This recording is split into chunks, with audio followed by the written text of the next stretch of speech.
जोङो प्रेस मिट खुंनानै खौरांगिरिफोरनि मेल खुंनानै जों फोरमायनानै होदों जे भारत सरकारा नैबे समाव काश्मीर बायदि मोनसे रायजोखौ बुखावनानै मोननै रायजो बिथांमोना दादों। दा बे मोननै रायजो मोनसे रायजोखौ बुखावनानै मोननै रायजो इउनियन टेरिटरि बानायनो हायोब्ला जोंनि बायदि बेसेबांबा गोजाम आलादा रायजो बिनाय दाबिखौ मानो सुस्रांनानै होनो हाया? बे सोंलुखौ जोङो भारत सरकारनि खाथियाव दैखांदों आरो बेखौनो नोजोर बोनानै सान्दुं गोसाब्लाबो जेला काश्मीरखौ बुखावनानै मोननै इउनियन टेरिटरि सोरजियो लोगो लोगोनो जोंबो धरना होदों। नोंथांमोना दिनै सान्दुं अखा नेवसिनानै मोनफ्रोमबो जिल्लायाव धरना होदों आरो लोगो लोगोनो भारत सरकारनि अफिसारफ्राबो साननो गोनां जादों। दिनै बिथांमोना अपेनलि खुगाखौ खेवनानै बुङाखैबा मा जानो? बिथांमोना जोंजों रायलायोबा बुङो जे भारतआव मोनसे हारि दङ, आलादा रायजो मोनाबा बियो गमामायैनो जिराय मारनाय नङा नामा? बे जाबाय बर' हारि। बेखौ जोङो नुनानै जोङो गोमोदों होननानै गोबां अफिसारफ्रा जोंनो बुंदों। मानोना जों जिरायाखै, जों थाद'आखै। दिनै सोरबा सोरबा बुंनो नागिरो जे सोमावसारग्रा हान्जाफ्रा बहा थांखो, बहा गोमाखो, मानो सोमावसारनाया गैया, मानो दाबिया गैया? सोरबा सोरबा बुंदों जे सुक्तिया ओरैसो जागोन ओरैसो जागोन ओरैसो जागोन।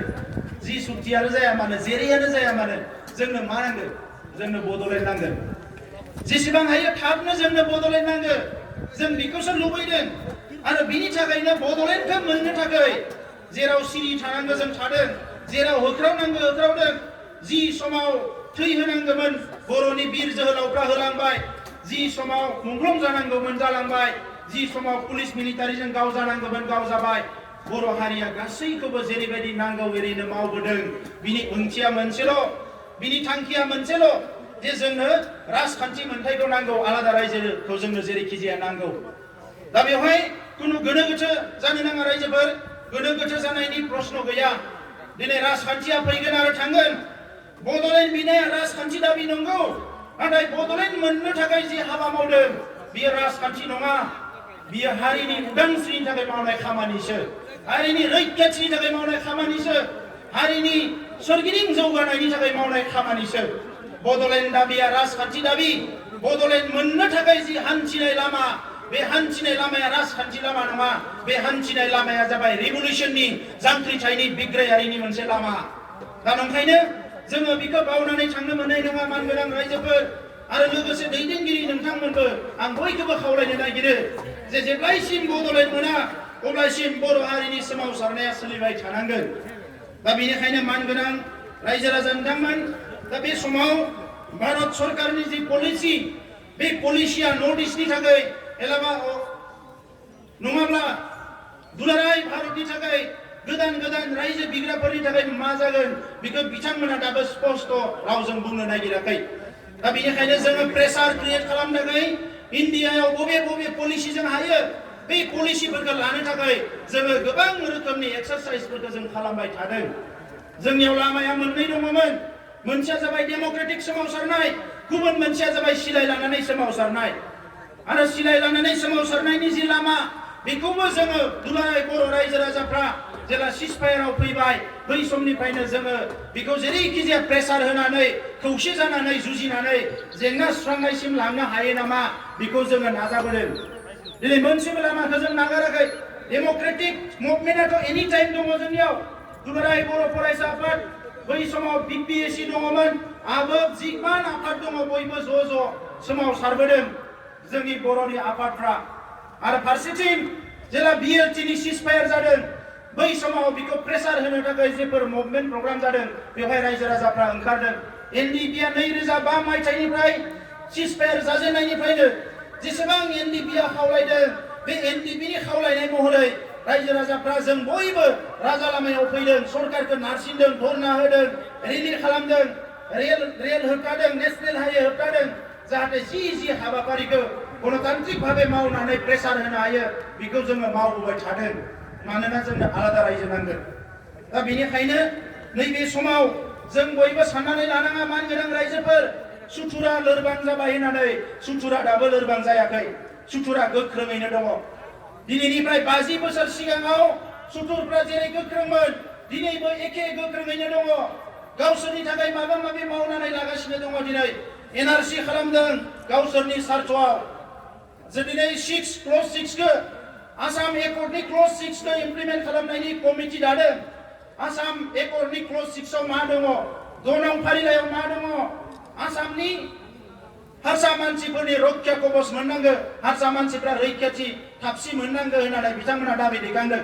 आरो बेवहाय बिथांमोननिल' दाबिखौ दैखांनानै जिहेतु सुक्ति खालामदोंमोन बिनिखायनो बड'फा उपेन्द्रनाथ ब्रह्ममोननि बै समनि सानसुमा गंगुर बसुमतारीमोननि दिननिफ्रायनो दिनैसिम बे क्ल'ज नाम्बार 6 खौ बड'जों लोगोसे आसामनि गुबुन गुबुन ट्राइबेलफ्राबो होबथाबोदों दा दिनै बिथांमोना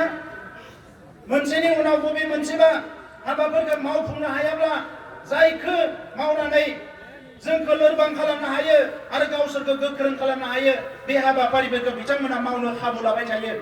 दिनै NRCनि परिबेस गुबुन गुबुन परिबेस फैनाय लोगो लोगोनो दिल्लीनि मानसिफ्रा सानबाय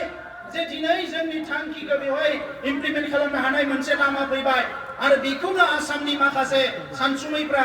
जौगानाय हारिफ्रा खौसे जानानै दिनै बिथांमोना आसाम एकर्डनि 2 नाम्बार दफाखौ इमप्लिमेन्ट खालामनो नागिरदों जेराव बे आसामाव बिथांमोननि राजखान्थि एमपिआ बिथांमोननि थाखाय रिजार्भ जानांगौ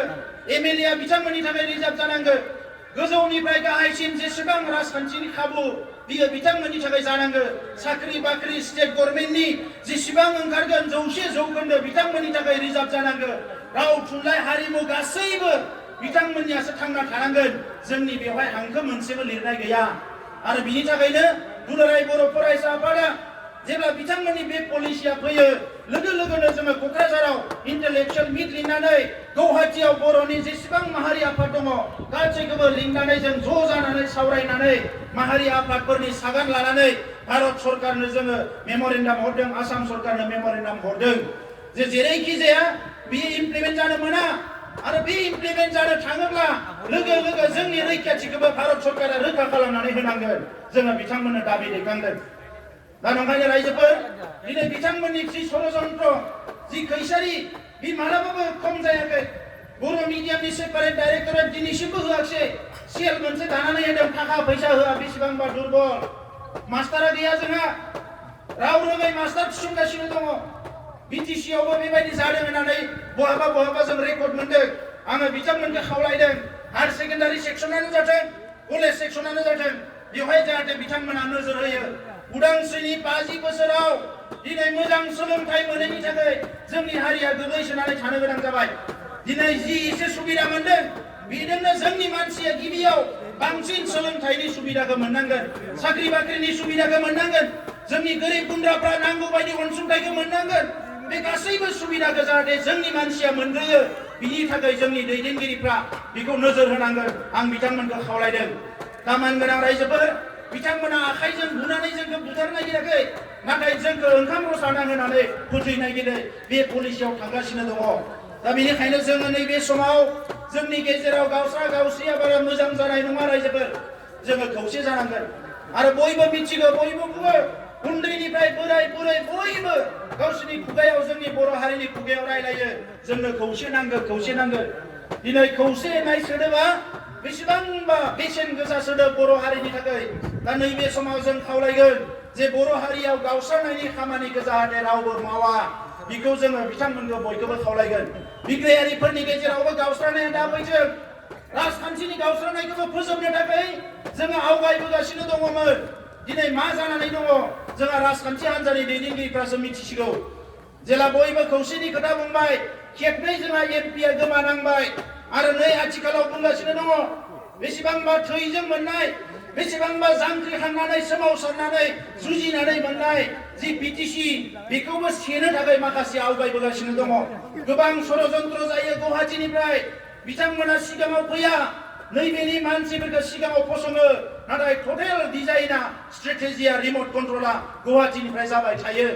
आरो बै मानसिफोरनि खैसारियाव जों गाब्रनानै जों गावस्रानो गोनां जायो गावजों गाव नांलाय खमलाय खालामनो गोनां जायो बिदा फंबायनि गेजेराव बायदिसिना थासारिया फैयो बेखौ जों जाहोनो ना जाहोआ बियो जोंनि आखायावबो दङ रायजोफोर मालाया जोंखौ जेसेबां खैसारि खालामदों नों गोख्रों जायोबा मालाया नोंखौ जेबो खालामनो हाया दा नंखायनो जों सांग्रां जानांगोन दा बेनिखायनो थांनाय समाव जि जाबाय बे गासैखौबो बावनानै जायखिजाया forget and forgive बावगारदो आरो निमाहा होलायलायदो आंबो फंनैसो गाज्रि बुंद्रायबायबा आंबो निमाहा बिबाय सोरबायाबो बुंबायबा सोरखौबा दुखु नांनाय बिबो बुंनांगोन आरो हारिनि गेजेराव बाहेजोआव हायाबाबो सिङावबाबो खौसेथिखौ लाबोनांगोन होननानै जोंबो आगानसे आगानै आवगायलांनानै माखासे खोथाफोरखौ सावरायनायाव जोङो बिथांमोनजों बाहागो लाहैबाय जोंनि राजखान्थि दैदेनगिरिफोरजों दा जोङो आसा फारिनानै दङ जे खौसेथिया फैगोन खौसेथिया बिग्रायारिफोरनि गेजेरावल' नङा राजखान्थियावबो माखासे सावरायलायनायनि गेजेरजों माखासे एंगारलायनाय नागारलायनाय माखासे गावबा गावनि गेजेराव संशोधन खालामलायनायनि गेजेरजों खौसेथिया फैगोन जों बेखौ लामा नायदों नाथाय बियो जागोन ना जाया बेखौ बुंनो हानाया आंनि खुगायाव बा आंनि रावाव बा आंनि आफादनि गेजेरजों बुंजोबनो हानाय आंनियाव बेवहाय खुनु दायित्व गैया जों लुबैनोसो हायो जों हास्थायनोसो हायो जों खावलायनोसो हायो नाथाय मावनांगौआ सासे सासे दैदेनगिरिनि बिबान जाहैबाय बयनिबो आखायावसो थाहैबाय बियो दा नंखायनो रायजोफोर दिनैनि समा जोबोद मोनसे गाज्रि सम हारिनि थाखाय बुंनो थाङोब्ला दिनै नंगौ नांलाय खमलाय बुथार बुंनाय बायदिसिना थासारि गैया नाथाय जिखौ नुदों जोङो सिगाङाव जोंनि सायाव खैसारिया बारानिफ्राय बारा जादों समाजारि थासारिखौ नायबा जोबोद दुखुनांथाव मोनसे समाव गुजरात हारियाना शिलंआव खैला जावनो थांदोंमोन जोङो बै समावनो जोबोद दुखु खालामोमोन नाथाय दिनै बर' सेंग्रा सिख्लाफ्रा ओरैबायदि गोदाव सोराव जाबाय ओरैबायदि दुखुनांथाव जाबाय दा बियो जोंनि थाखाय साननो गोनां जादों ओंखायनो दिनै सुबुं गौमानि गेजेरजों आङो रायजो राजा आइ आफा नोंथांमोनखौ खावलायनो सानदों जोंनि गामिनि जि सिस्टेम गामिनि आफादफ्रा गोख्रों जानांसिगोन गामिनि समाजा गोख्रों जानांसिगोन आइजोआनो जाथों हौवाफ्रानो जाथों जोंनि समाजखौ जोङो रैखाथि होनांगोन दिनै टाउन सहराव ओंखारबोयोबा गावनि जायगानिफ्राय बाहेरायाव ओंखारबोयोबा जोंनि गथ'फ्रा जोंनि लाइमोनफ्रा गोबां समाव गावखौनो हमथानो हाया गावखौनो हमथानो रोङै बायदि आखल मोनसे सोमजिबोदों नोंथांमोना नुदों पेपार मिडियायाव वाट्सएपआव फेसबुकआव सोरबा ओरै गोमाहैबायनो सोरबा ओरै थैबायनो बिराद बारानिफ्राय बारा जादों बे साननैसोआव दा नंखायनो रायजोफोर दिनै जोंनियाव ओरैबायदि सरकारि सिस्टेम गैया जे जोङो बेखौ चेक खालामनो हायो आरो जोंजों साखाथि फाखाथि रायजो जानाय गोबां मानसिफ्रानो जोंखौ सुथुर बायदिसो लायो बिनिखायनो जोंनि गाज्रि जानायखौ बिथांमोना अरायबो हास्थायो दा नंखायनो जोंसो साबधान जानांगोन आङो सेंग्रा सिख्ला लाइमोनफोरखौ खावलायदों नोंथांमोनानो जोंनि हारिनि इयुन जोंनि हारिखौ रैखाथि होनांगौबा दिनै सासे सासे फरायसाया सासे सासे लाइमोना हौवासायानो जाथों हिनजावसायानो जाथों गोग्गो आरो गोख्रों जानांगोन रोंखा राखा जानांगोन हिउमेन रिसर्स जानांगोन सुबुं धोन जानांगोन अब्लासो बर' हारिया जौगालांनो हागोन मोनसे समाव जौ जुवाजों जुजिबोबाय दिनै ड्राग्सनि खोथा फैदों दिनै चिरां जिल्लायावनो गोबां ड्राग्स जादों बे ड्राग्स जानायनि जि थासारि बे जोंनि थाखाय बिराद डेन्जार आरो बेवहाय माखासे हानजा माने माखासे जि मा होनो बेखौ गाज्रि सुबुंफ्रा दिनै सिङाव गोबां खामानि मावदों जोंनि हारिखौ मोजां मोनै सुबुंफ्रा बोरैहाय जोंनि ओनसोलफ्राव ड्राग्स होनानै गाज्रि मुवा बेसाद होनानै जोंनि हारिखौ थेर बेथेर खालामनो हायो बे खैसारियाव बिथांमोना हाबबोदों ओंखायनो जाहाथे जोंनि मानसिफ्रा सामोल जायो सांग्रां जायो आं नोंथांमोनखौ खावलायबाय दा मानगोनां रायजोफोर सोमावसारनाया जादों सोमावसारनाया जाबोदों सोमावसारनाया जाबाय थागोन जेब्लायसिम आलादा रायजोआ जाया सोमावसारनाया जाबाय थागोन बेवहाय खुनु माने गोनो गोथो थानो नाङा दिनै सरकारजों रायलायनायाव बिथांमोना गोबां गोनो गोथो खोथाफोरखौ बुङो जोङो सोमावसारगिरिफ्रा बिग्राफ्रा नाथाय गोनो गोथो जानो मोननाय नङा जोङो गोनो गोथो जानो मोननाय नङा सोरबा बुंदों जों सुक्ति खालामगोन माबा खालामगोन बायदिसिना बे सुक्ति जुक्ति बायदिसिनाफ्रा जेरैबायदि सरकारा लुबैदों मालायफ्रा जेरैबायदि लुबैदों बेबायदि खालामनांगौबा मालाबानो खनले जालाङो नाथाय बेफोरखौ जों खालामनो हाया रायजोफोर बिएसि मोनखांनायनि उनाव बिटिसि मोनखांनायनि उनाव दायो माबा मोनसे मोननांगौब्ला जोङो मोनसे मोजां बेबस्था मोननांगोन जायजोंनोखि फैगौ 100 बोसोर बर'फ्रा जाहाथे सिरि गोजोनै आलो गोजोनै रायजो जानो हायो जोंनि मावनांगौ खामानिफोरखौ दोनथ'आजासे मावलांनो हायो गेलेनाय बिथिङावनो जाथों हारिमु बिथिङावनो जाथों आबाद बिथिङावनो जाथों रांखान्थियावनो जाथों सोलोंथायावनो जाथों गुबुन खामानिफोरखौ जाहाथे जोङो गोसो होसारनानै उदाङै मावनो हायो बेबायदि मोनसे बेबस्था रांखान्थिनि बिथिङाव होन राजखान्थिनि बिथिङाव होन गासैबो संबिधानिक आयेनगत बिथिङाव होन बेबायदि मोनसे बेबस्था मोनबासो जोङो गनायनानै लानो हागोन दा बेनिखायनो सरकारखौ जोङो अराय सम बे प्रेसारखौ होनो हानांगोन जे जेरैखि जाया बिथांमोना जाहाथे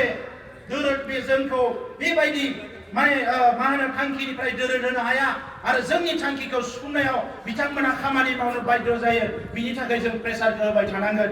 दा नंखायनो रायजोफोर आं बे समाव गोबां खोथा बुंनो सानाखिसै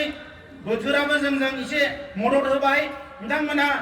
दिनै लैहोर लैहोर फैनानै भारत सरकारनो जों जि मेसेज होनो नागिरदों गोबाङानो बुंदों बावैसो एनआरसिनि रिजाल्ट होबाय ओरै जाबाय सोमावसारनायनि हाबाफारिखौ लाथ'वाबा मोजां जागोन नामा ओरै जागोन जों बुंदों नङा सोमावसारनायनि बेनो सम दिनै भारत सरकारा जम्मु काश्मीराव जुदि बिथांमोना गाज्रि थासारियावनो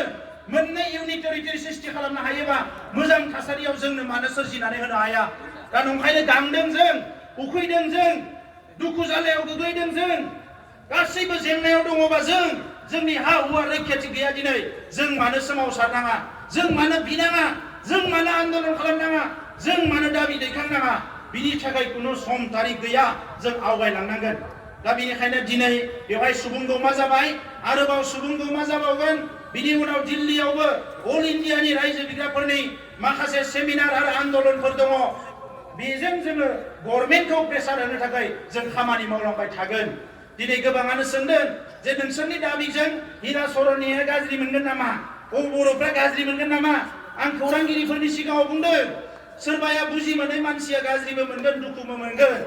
नाथाय जेला बुजिगोन बिथांमोनाबो बेखौनो जों मानिनानै लागोन बिथांमोना दिनै वान साइडेडल' सानदों बिनिखायनो नुबाय दाख्लै बावै पस्टेल डिपार्टमेन्टआ मायबा मोनसे गोरोन्थि खालामदों बेवहायबो बर'फोरखौ रायो माने ओरैबायदि जोंखौ ओरैबायदि सिं गोरबोआव बिथांमोना सुथुर खालामनानै लाबाय लामाल' नांगौ रायनो बर'फोरखौ दा बिखौ मालाय जों बोरै फाहामनो हानो नङा होमबा बिनिथ' मुलिया जोंनियाव गैयाना नों गोसो जानानै सोरखौबा गाज्रि मोनबायबा बेखौ मा होननानै जों फाहामहैलायखो जुदि बियो बुजियैबा जों बेखौ बुजायनो हायो नाथाय बुजिनानैनो गाज्रि मोननायखौथ' जों बुजायनो हाया আমি ভারত সরকার আর অসম সরকারক এইটোৱে আহ্বান জনাব বিচাৰিছো যে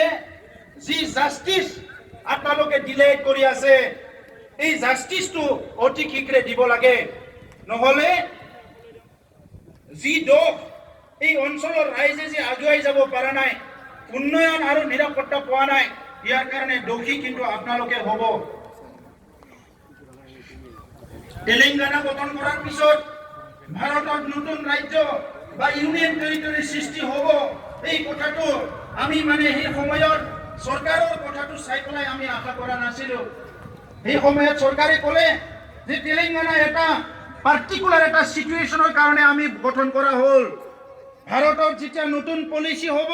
তেতিয়া আপোনালোকে ৰাইজ পাব আপোনালোকৰ সমস্যা সমাধান হ'ব আমি বাট চাই থাকিলো আমি আশা কৰিলো আমি ভাবিলো যে আমাৰ যেটো জাষ্টিস আমাৰ যেটো ন্যায় এটো কেতিয়াও ডিনাই নহব আমি বঞ্চিত নহম আজি নহয় কালি আমি ন্যায় পাম আমি সাংবিধানিক ন্যায় পাম